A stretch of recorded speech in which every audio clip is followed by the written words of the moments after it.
युवा senator Lindsey Graham, जो Trump के बेहद करीबी लोगों में से एक हैं, उन्होंने एक चेतावनी दी है। उनका कहना है कि ट्रंप रूस से तेल खरीदने वाले देशों भारत, चीन और ब्राजील के खिलाफ कड़े कदम उठाने की तैयारी कर रहे हैं। उन्होंने यह बात फॉक्स न्यूज को दिए गए एक इंटरव्यू जैसे प्रोग्राम में कही है। यानी ट्रंप ऐसी योजना बना रहे हैं कि 100% टैरिफ लगाया जाए।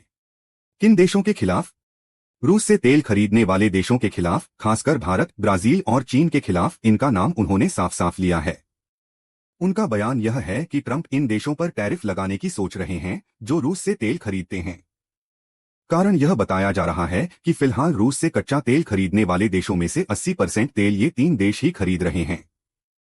इससे यूक्रेन के खिलाफ रूस के युद्ध को फंड मिल रहा है, यानी भारत, चीन और ब्राजील ही रूस को फंड कर रहे हैं, ऐसा अमेरिकी सीनेटर ने कहा।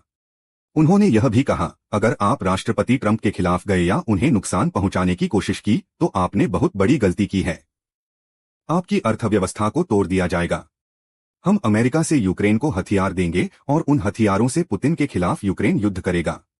उन्होंने आरोप लगाया कि व्लादिमीर पुतिन पड़ोसी देशों पर बलपूर्वक कब्जा करके सोवियत साम्राज्य को फिर से बनाने की कोशिश कर रहे हैं।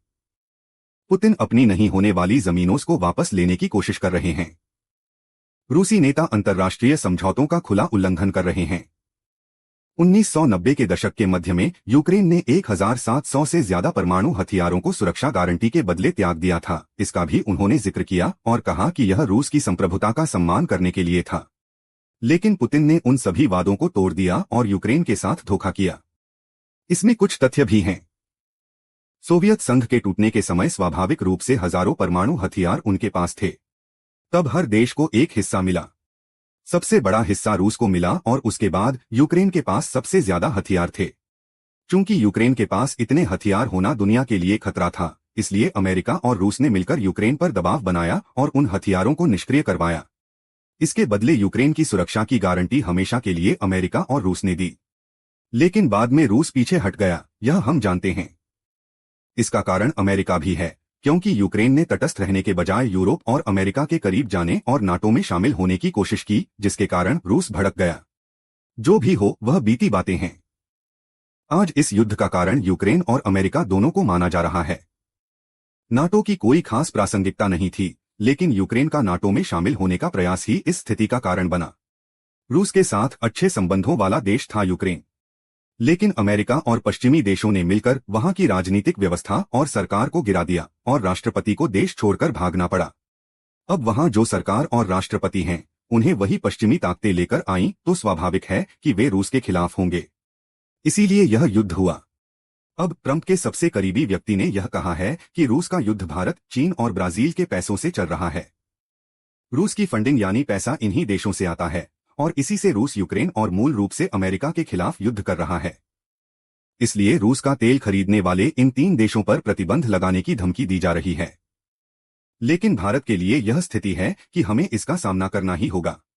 अगर हम इस तरह की धमकियों के सामने झुक गए तो हमारी अस्तित्व पर संकट आ जाएगा। पहले भी हम ईरान से तेल खरीदते थे, वहां प्रतिबंध लगा दिया। वेनेजुएला से खरीदते थे, वहां प्रतिबंध लगा दिया। अब रूस से खरीद रहे हैं तो कहा जा रहा है कि रूस पर प्रतिबंध है, आप तेल मत खरीदो।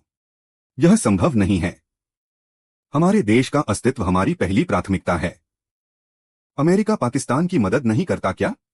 पाकिस्तान के पास F-16 अभी भी हैं, क्या उन्हें वापस लिया? अमेरिका पाकिस्तान को IMF से फंड दिलवा रहा है। तो भारत के दुश्मन देशों के साथ भी अमेरिका सहयोग करता है। अमेरिका को उनके साथ दोस्ती करने का अधिकार है, तो हमें भी अपने हितों के लिए वही करना चाहिए। भारत ने अब तक अमेरिका के दबाव में झुकने से इनकार किया है, यही वजह है कि अमेरिकी सीनेटरों को इतनी नाराजगी है। भारत, चीन और रूस, इन तीनों देशों में 300 करोड़ से ज्यादा लोग हैं। अगर ये 100% टैक्स लगा भी दें या जितने टैरिफ लगा सकते हैं लगा लें, तो भी हम रास्ता निकालेंगे।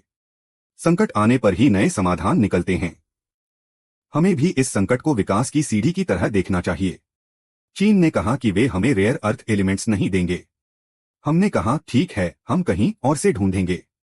अब हम भारत में खुद अधिक निवेश करके रेयर एलिमेंट्स की खदानें खोज रहे हैं। नए देशों से खरीदने पर विचार कर रहे हैं। चीन ने हमें मजबूर किया, लेकिन हमने नए रास्ते खोजे। क्रायोजेनिक तकनीक अमेरिका और रूस ने हमें नहीं दी, हमने खुद विकसित की। परमाणु हथियार तकनीक नहीं दी, हमने खुद बनाई। अंतरिक्ष तकनीक हमने खुद तैयार की। हर बार जब किसी ने मना किया, हमने खुद डेवलप कर लिया। यही यहां भी होगा।